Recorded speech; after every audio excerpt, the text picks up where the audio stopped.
ഇന്ന് നമ്മുടെ ഇന്ത്യയിലെ ഏറ്റവും വലിയ പണക്കാരനാരാണ്?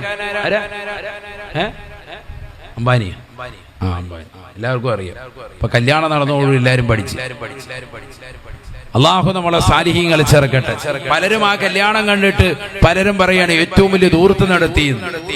അതിനടിയിൽ തന്നെ വന്ന കമന്റുകളും കണക്കുകളും രേഖകളും പരിശോധിക്കുമ്പോ അദ്ദേഹത്തിന്റെ സമ്പത്തിന്റെ ആസ്തിയുടെ 1% പോലും അദ്ദേഹം ചെലവഴിച്ചിട്ടില്ല. അദ്ദേഹത്തിനുള്ള സമ്പാദ്യം കോടിക്കണക്കിന് സമ്പത്താണ്. അംബാനിക്കുള്ളതാകുന്ന സമ്പത്തിൻ്റെതാകുന്ന 1% പോലും അദ്ദേഹം പരിപൂർണമായി ചെലവഴിച്ചിട്ടില്ല എന്നുള്ളതാണ് ഈ കല്യാണത്തിന്. കാരണം അത്രയേറെ സമ്പാദ്യത്തിനുടമയാണ്. അവരവരുടെ സമ്പത്തിനനുസരിച്ചല്ലേ ചെലവഴിക്കുക. നമ്മളെന്താ കേരളക്കാരായ നമ്മൾ 2 കോടി ഉണ്ടെങ്കിൽ അതിൽ 1 കോടി മകളുടെ കല്യാണത്തിന് പച്ചപ്പ് കാണിച്ചിരിക്കും. പച്ചക്കൊടി കാണിക്കാൻ നാട്ടുകാരെ മുഴുവൻ. പണമുള്ളവൻ പേക്കൂത്തുകൾ കിന്നടിമയാ, കല്യാണമത് നടമാടുവാനൊരു വേദിയാ. സദ്യക്ക് സമയം എത്തിയാൽ കേൾക്കുന്നതാ വിഭവങ്ങളെല്ലാം പലതരം ഇവിടുള്ളതാ.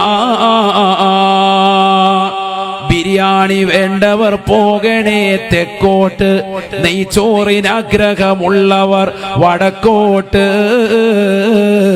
വെറും ചോറും കറിയും പ്രഥമനും കിഴക്കോട്ട്, പോകേണ്ടതാണ് കൈ കഴുകുവാൻ താഴോട്ട്.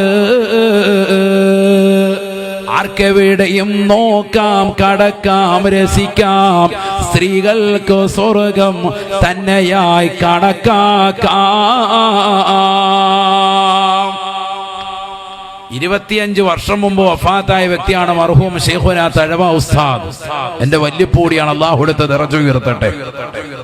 അതിനും 25 വർഷങ്ങൾക്ക് മുമ്പ് എഴുതി പൂർത്തീകരിച്ച അൽ മവാഹിബുൽ ജലിയ 50 വർഷം മുമ്പ് കൃത്യമായി അടയാളപ്പെടുത്തി ഇന്ന് നടക്കുന്ന അനാചാരങ്ങൾക്കെതിരെ ശക്തമായി അദ്ദേഹം പ്രതികരിച്ചു. ഒരു കറാമത്തെന്നോണം. കറക്റ്റ് അല്ലേ? പണമുള്ളവൻ പേക്കൂത്തുകൾ കിന്നടിമയാ, കല്യാണമത് നടമാടുവാനൊരു വേദിയാ. സ്വന്തം മക്കളുടെ കല്യാണം വരുമ്പോ ഉള്ള സമ്പാദ്യത്തിൻ്റെതാകുന്ന ഭൂരിഭാഗവും അതിനുവേണ്ടി ചെലവഴിച്ച് നാട്ടുകാരുടെ മുന്നിൽ വലിയ പണക്കാരനാണെന്നറിയിക്കാൻ നിലകൊള്ളുന്ന പ്രിയപ്പെട്ട മുസ്ലിമേ, അല്ലാഹ് നിന്നെ കുറിച്ച് പറഞ്ഞത് വലാ തുബദ്ദിറ തബ്ദീറാ ഇന്നൽ മുബദ്ദിരീന കാനൂ ഇഖ്വാന ശയാത്തീൻ. ധൂർത്തും ദുർവ്യയവും നടത്തരുതേ. ധൂർത്തടിക്കുന്നവന് പിശാചിന്റെ സഹോദരങ്ങളാണ് എന്ന് പരിശുദ്ധമായ ഖുർആൻ.